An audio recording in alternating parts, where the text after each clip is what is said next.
কেন্দ্রীয় কর্মসূচির অংশ হিসেবে রাজধানী সহ দেশের বিভিন্ন জেলায় রাইজ ইন রেড কর্মসূচি পালন করছেন দেশের পলিটেকনিক ইনস্টিটিউটের শিক্ষার্থীরা।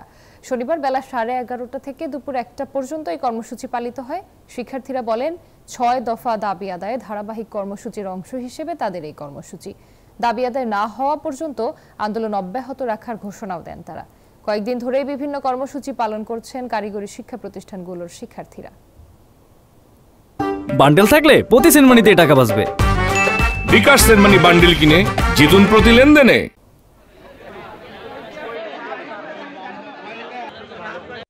আজকে আমাদের প্রতিবাদ হচ্ছে রাইজ ইন রেড। আমরা চাচ্ছি আমাদের ভাইয়ের উপর যে অন্যায় হয়েছে তার যথাযথ সলিউশন বের করা হোক, এর বিচার করা হোক।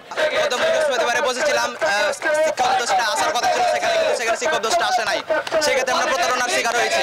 সেক্ষেত্রে আমাদের 6 দফা দাবি যৌক্তিক দাবি। আমাদের কারিগরি শিক্ষার্থীদের অধিকার নিশ্চিত না হয় প্রতিটি পলিটেকনিক ইনস্টিটিউটের মূল ফটকে আমরা লাল কাপড় দিয়ে অনির্দিষ্টকালের জন্য ঢেকে দিব।